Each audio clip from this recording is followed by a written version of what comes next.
Assalamualaikum warahmatullahi wabarakatuh. Hai anak-anak Kemantang, tetap semangat belajar di rumah.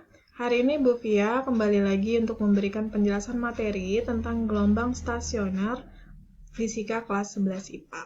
Oke, silakan siapkan buku, kemudian dipahami, dan kalau perlu dicatat. Nah, gelombang stasioner ini sangat berkaitan dengan materi sebelumnya yang sudah kita pelajari, yaitu gelombang mekanik dan gelombang berjalan. Jadi, review kembali, buka lagi catatannya tentang gelombang mekanik dan gelombang berjalan. Nah, apa sih gelombang stasioner? Untuk lebih memahaminya, Ibu ajak kalian ke penerapan dalam kehidupan sehari-hari. Tentu semuanya pada tahu apa itu alat musik gitar. Nah, gitar itu ketika kita petik dawainya, itu akan muncul gelombang sepanjang lintasan dawai, di mana jika gelombangnya itu sudah mencapai ujung dawai yang terikat, gelombang akan dipantulkan kembali. Nah, ini proses fisika dari dawai ini, itulah yang disebut dengan gelombang stasioner. Nah, gelombang stasioner itu kalau diartikan adalah hasil perpaduan dua buah gelombang yang amplitudonya selalu berubah. Dalam gelombang stasioner itu terbagi menjadi dua, yaitu ada ujung terikat dan ujung bebas. Nah, yang pertama kita akan bahas dulu tentang gelombang stasioner ujung terikat. Nah, untuk lebih memahami, silakan perhatikan video. Untuk ujung terikat, andaikan kalau misalnya kalian bayangkan itu ada tali yang kita ikatkan di batang atau di batang ya, tapi ikatnya ikat mati, kemudian di ujung yang lain kita getarkan. Kira-kira seperti yang di video. Jadi, gelombangnya datang, sebelum sampai ke ujung terikatnya. Nah, ketika sudah sampai, nanti pantulannya itu yang ini nih, yang warna biru. Jadi yang merah ini gelombangnya gelombang datang, kemudian yang warna biru itu gelombang datang dan gelombang pantul ini akan menimbulkan atau akan menghasilkan yang namanya gelombang stasioner, perpaduan antara gelombang datang dan gelombang pantul. Nah, ini yang warna hitam. Oke.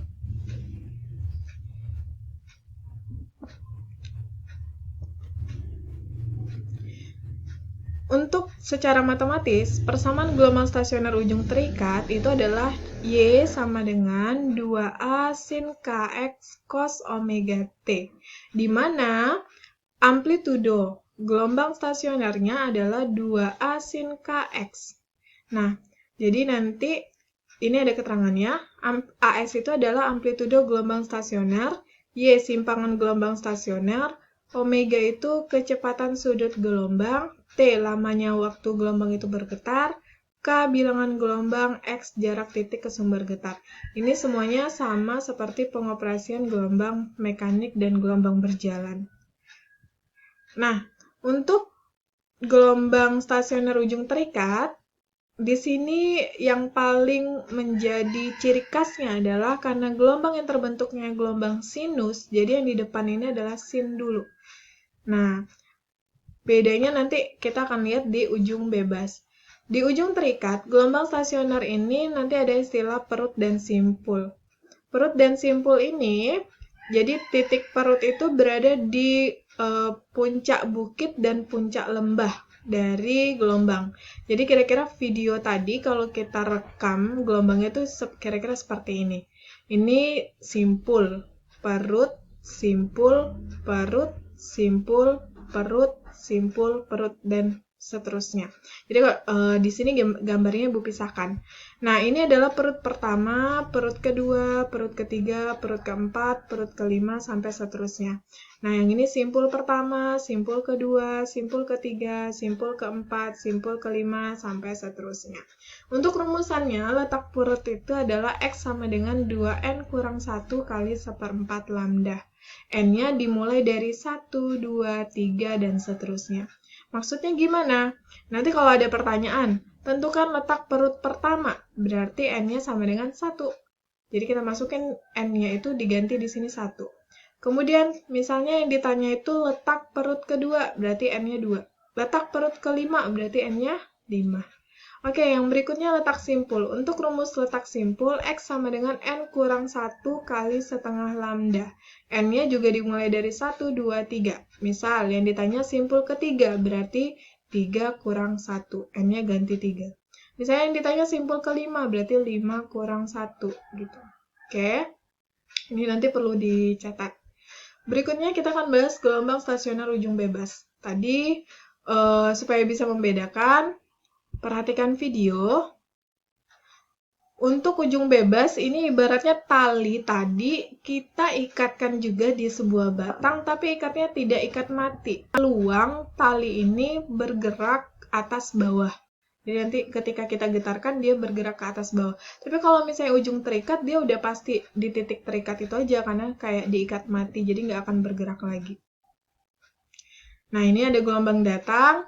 Nah, ketika sudah sampai di ujung, karena di sini dia bebas, tidak terikat, nah dia akan bergerak naik, kemudian turun, kemudian naik lagi, turun lagi. Nah, itu yang membedakan dengan ujung terikat.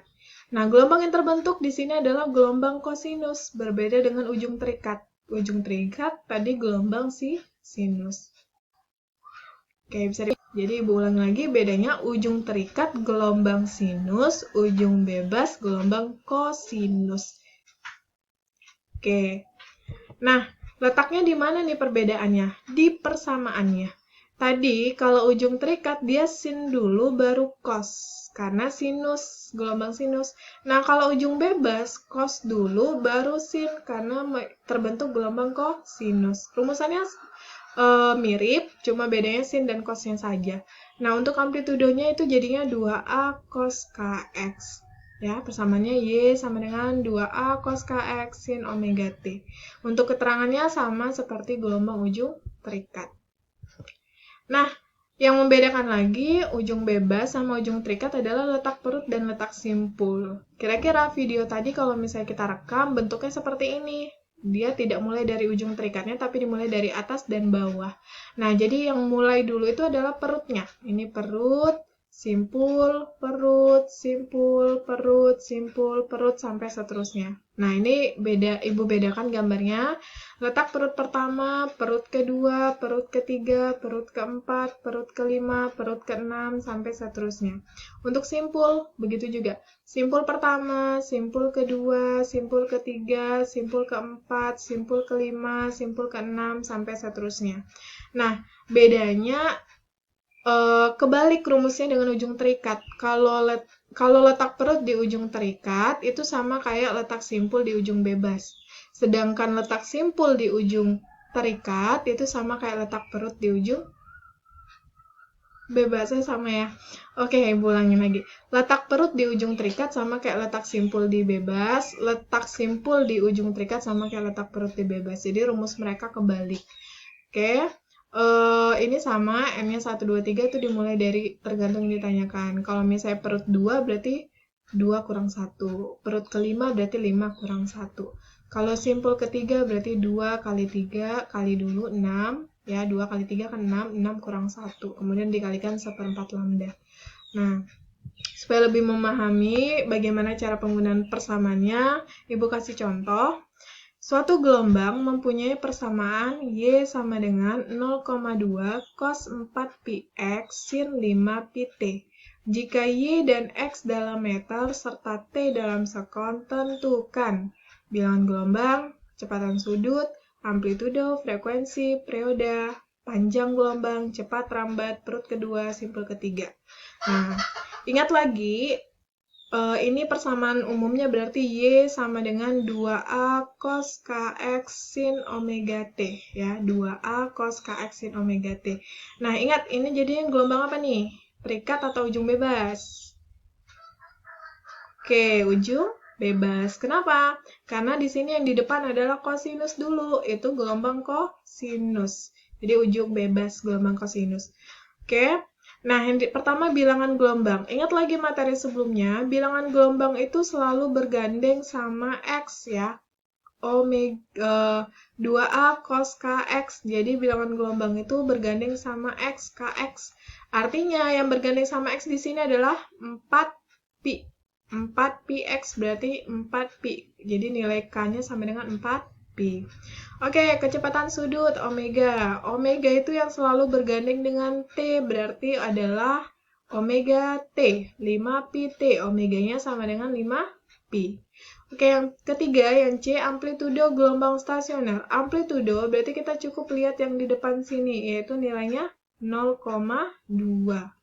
Nah, frekuensi, ingat lagi rumusan sebelumnya pada gelombang mekanik dan gelombang berjalan. Untuk frekuensi kita bisa memperolehnya dari kecepatan sudut. Omega sama dengan 2 pi F. Omega-nya berapa sih tadi? Ya, 5 pi. Jadi kita masukin 5 pi sama dengan 2 pi F. Berarti F frekuensinya sama dengan 5 pi dibagi 2 pi. Pi-nya dicoret, 5 dibagi 2 sama dengan 2,5.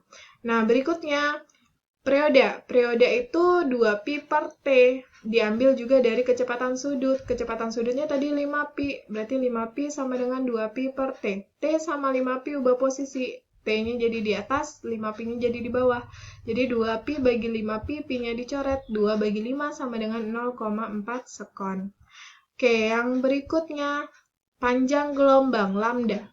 Panjang gelombang itu bisa kita peroleh dari nilai bilangan gelombang, K. K-nya tadi nilainya 4 pi. K sama dengan 2 pi per lambda. K-nya 4 pi berarti sama dengan 2 pi per lambda. Ubah posisi lambda di atas, 4 pi di bawah. 2 pi bagi 4 pi sama dengan 0,5 meter. Oke, pertanyaan berikutnya adalah cepat rambat gelombang.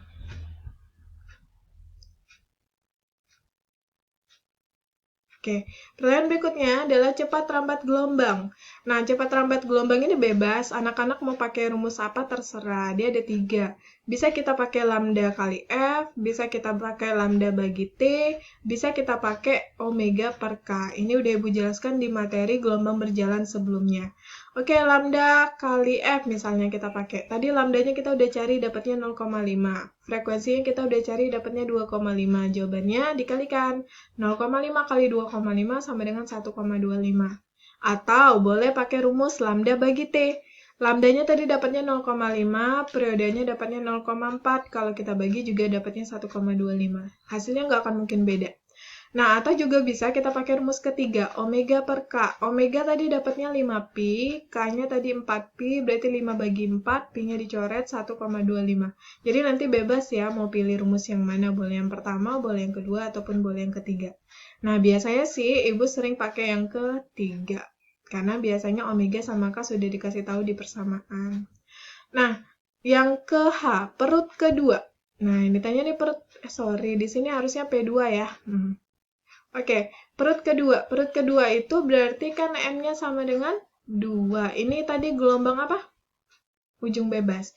Nah, untuk ujung bebas, perut keduanya berarti kan N kurang 1 kali setengah lambda. Berarti 2 kurang 1 sama dengan setengah lambda.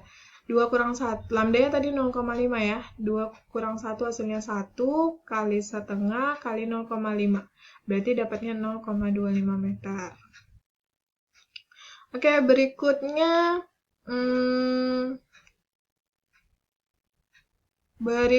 letak simpul ketiga. Letak simpul ketiga berarti N-nya kita ganti 3. Lihat rumusan untuk letak simpul gelombang ujung bebas. Berarti 2 kali 3 kurang 1 kali 1/4 lambda. Nah, 2 kali 3 kurang 1 kali 1/4 kali 0,5. Kalikan dulu, 2 kali 3, 6, kurang 1 sama dengan 5 di sini, kali 1/4 kali 0,5, dapatnya 0,625 meter. Nah, kira-kira cara pengerjaannya seperti itu. Nah, untuk lebih memahami lagi, Ibu kasih satu soal latihan. Satu soal. Cara pengerjaannya sama seperti contoh, tapi di sini ada perbedaan gelombang, yang di sini ada Ibu ambil SIM-nya dulu. Jadi gelombang apakah ini? Silakan dijawab. Terima kasih. Semoga dengan video ini anak-anak bisa mengerti ketika belajar di rumah. Kalau masih ada yang kurang paham, boleh tanyakan langsung. Assalamualaikum warahmatullahi wabarakatuh.